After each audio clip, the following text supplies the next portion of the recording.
천년간 전해온 톨텍 인디언의 위대한 가르침, 네 가지 약속.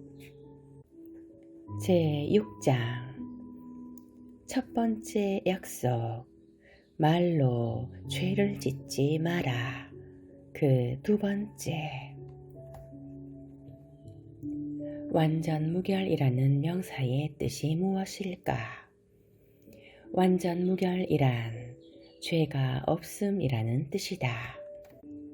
완전무결이란 라틴어에서 온 말로 죄와 없다가 합친 뜻이므로 결국 완전무결하다라는 단어는 죄가 없다라는 뜻을 지닌다.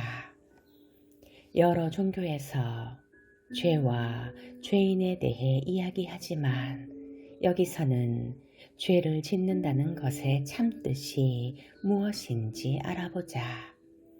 죄란 사람들이 자기 자신을 거스르면서 행하는 모든 행위다. 자기 자신에게 불리한 쪽으로 느끼거나 믿거나 말하는 것은 무엇이든 다 죄다. 어떤 일로든 자신을 심판하고 비난하는 것은 바로 자신을 거스르는 행동이다. 그러므로 죄가 없다는 것은 이와 정반대의 행동을 가리키며 완전 무결하다는 것은 자신을 거스르지 않는다는 뜻이다. 우리가 완전 무결할 경우 우리는 자신의 행동에 책임은 지지만 자신을 심판하거나 비난하지는 않는다. 이런 관점에서 보면 죄에 대한 모든 개념이 도덕적이고 종교적인 차원에서 상식적인 성격으로 바뀌게 된다. 죄는 자신을 거부하는 데서 비롯된다. 자기 거부는 인간이 범하는 죄 가운데 가장 무거운 죄다. 종교적인 의미에서 자기 거부는 사람을 죽음으로 이끄는 큰 죄다. 이와는 달리 완전 무결은 우리를 삶으로 인도한다. 말로 죄를 짓지 않는다는 것은 자신을 거스르는 말을 사용하지 않는다는 뜻이다. 만일 내가 거리에서 당신을 보고 어리석다고 말한다면 당신을 거스르는 말을 사용하는 것처럼 보인다. 하지만 사실 이 말은 나 자신을 거스르는 말이다. 왜냐하면 당신은 내 말을 듣고 나를 미워하게 될 텐데 그런 당신의 미움이 내게 좋을 리가 없기 때문이다. 따라서 내가 화가 나서 당신에게 상처를 주는 말을 퍼붓는 것은 결국 나 자신에게 해로운 말을 사용하는 것이나 마찬가지다.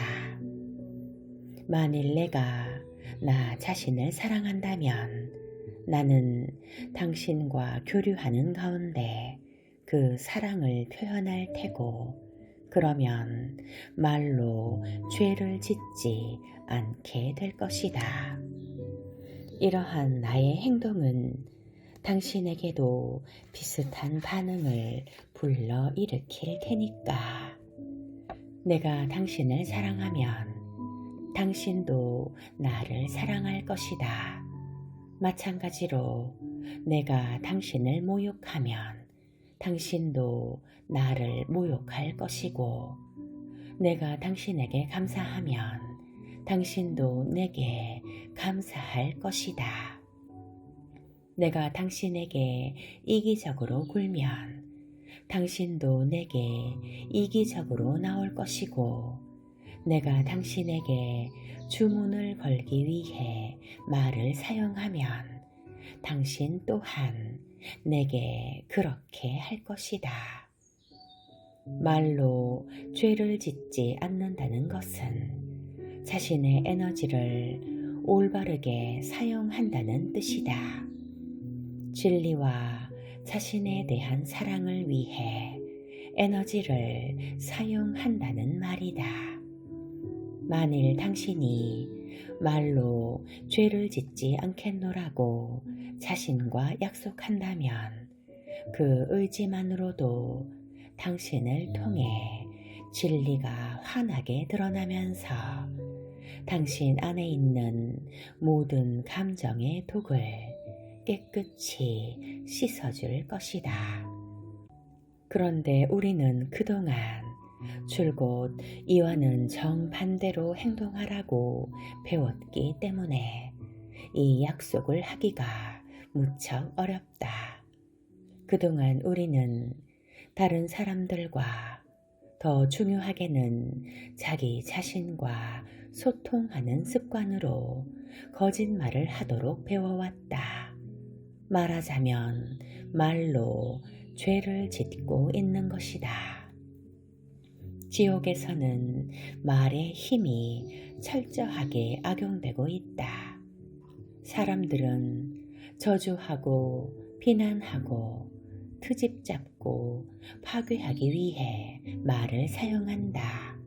물론 올바르게 사용하기도 하지만 그런 경우는 그리 흔하지가 않다.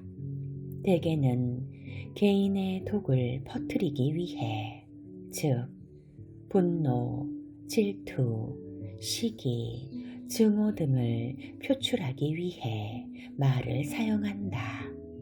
말은 즐거운 마술로 우리가 인간으로서 누리는 가장 소중한 선물인데도 우리는 자신에게 해롭게 사용한다.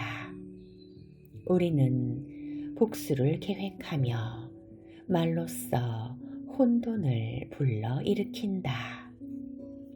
또 서로 다른 인종, 민족, 국가와 가정 간의 미움을 불러 일으키기 위해 말을 사용한다. 이렇게 시도 때도 없이 말을 악용하는 행위가 지옥의 꿈을 만들어내고 그것을 영원히 지속시키는 것이다. 말을 악용하는 것이야말로 서로를 공포와 의심의 상태로 끌어내려 끊임없이 고통을 겪게 하는 지름길인 것이다. 말은 인간이 지닌 마술이요. 말을 악용하는 것은 사악한 마술이기 때문이다. 우리는 말이 마술인지 꿈에도 모른 채 줄곧 사악한 마술을 부리며 산다. 예를 들어 매우 총명하고 심성도 훌륭한 여자가 있다고 하자. 그녀에게는 눈에 넣어도 아프지 않을 만큼 애지중지하는 딸이 하나 있다.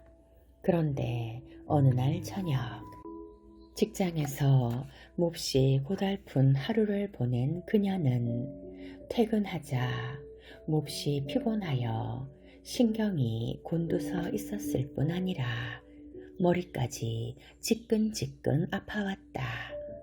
그녀는 조용하고 차분하게 쉬고 싶었지만 딸이 노래를 부르며 신나게 뛰어다녔다. 딸은 엄마의 기분이 어떤지 전혀 모른 채 오로지 자기 세계에, 자기 꿈에 빠져 있었다. 딸은 너무나 행복한 나머지 계속 뛰어다니면서 점점 더 큰 소리로 노래를 부르며 자신의 기쁨과 사랑을 표현했다. 딸이 하도 크게 노래를 부르는 바람에 엄마의 두통은 점점 더 심해졌고 마침내 어느 순간에 이르자 폭발하고 말았다. 엄마는 잔뜩 화가 난 얼굴로 사랑스러운 어린 딸을 노려보며 소리를 질렀다. 입 닥쳐. 돼지 멱다는 소리 좀 그만해. 사실 그때 엄마는 딸의 목소리가 형편없었기 때문이 아니라 어떤 소리도 참아줄 기분이 아니었던 것이다. 하지만 그 순간 딸은 엄마의 말을 믿었고 그 말에 동의했다. 그 후로 딸은 더 이상 노래를 부르지 않았다. 자기 목소리가 형편없어서 듣는 사람을 짜증나게 할 거라고 믿었기 때문이다. 또 학교에서도 내성적인 아이가 되어 누가 노래를 시키면 거절하기만 했다. 심지어 다른 사람에게 말하는 것조차 힘들어 했다. 엄마가 무심코 홧김에 던진 말을 믿어버린 바람에 어린 소녀의 삶이 완전히 바뀐 것이다. 소녀는 다른 사람에게 인정받고 사랑받기 위해서는 자신의 감정을 억제해야 한다고 굳게 믿었다. 우리가 다른 사람의 의견을 듣고 믿는다는 것은 거기에 동의한다는 약속이고, 그러면 그 약속은 우리 신념 체계의 일부가 된다. 이 소녀는 어른이 되어서도 아름다운 목소리를 지녔지만 다시는 노래를 부르지 않았다. 그녀는 주문 한마디 때문에 엄청난 열등감을 키우게 되었다. 그것도 그녀를 가장 사랑하는 엄마가 건 주문 때문에.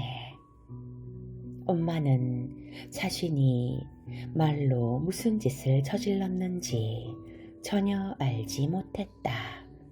자신이 사악한 마술을 부려 자기 딸에게 주문을 걸었다는 사실도 알아차리지 못했다. 엄마는 자신이 한 말의 위력을 몰랐으므로 엄마를 비난할 수는 없다. 엄마 역시 자신의 어머니와 아버지 혹은 주변 사람들이 그녀에게 했던 대로 했을 뿐이다. 다들 말을 잘못 사용한 것이다. 그렇다면 사람들은 이런 잘못을 자기 자녀들에게 얼마나 많이 저지르고 있을까? 부모가 자녀들에게 이런 식의 의견을 피력하면 자녀들은 오랫동안 사악한 마술에 걸린 채 살게 된다.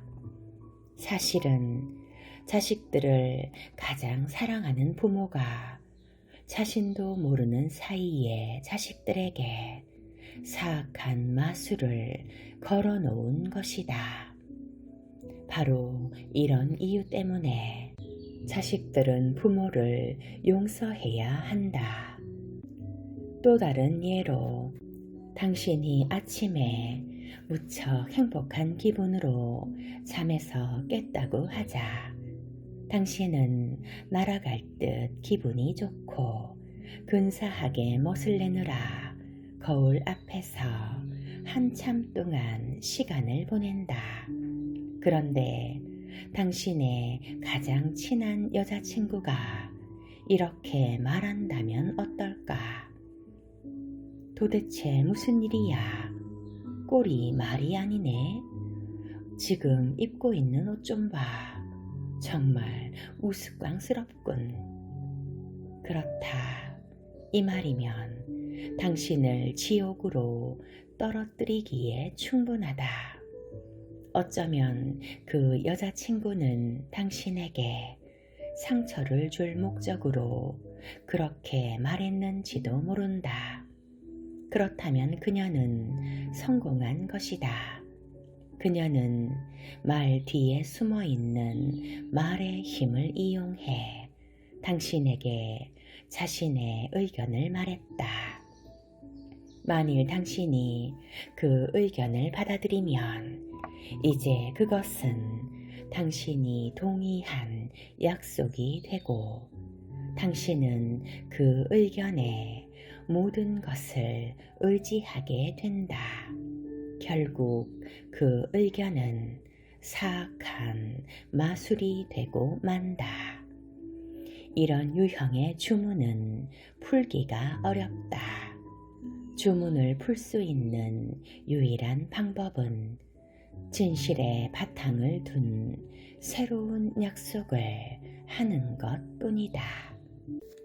진실은 말로 죄를 짓지 않는데 가장 중요한 역할을 한다.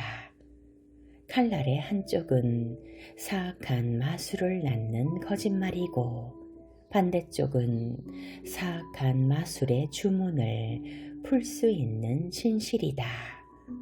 오로지 진실만이 사람들을 자유롭게 해줄 수가 있다. 안녕하세요 여러분, 청심입니다. 오늘 첫 번째 약속, 말로 죄를 짓지 마라를 녹음하며 저도 딸에게 그런 상처를 주는 말을 많이 했었던 게 생각나서 마음이 울컥했습니다. 얼마나 마음이 아팠을까. 여러분은 가족에게 아마도 그렇게 모진 말을 한 경험이 한 번쯤은 있을 겁니다. 저는 오늘 딸에게 사과를 해야겠습니다. 생각나는 게 있다면 꼭 오늘 중으로 사과를 하고 싶습니다. 여러분도 오늘 가족에게 그런 말을 한 경험이 기억난다면 사과를 해보는 건 어떨까요? 지금 시간은 새벽 6시 13분을 가리킵니다. 오늘 하루도 행복한 하루 되십시오.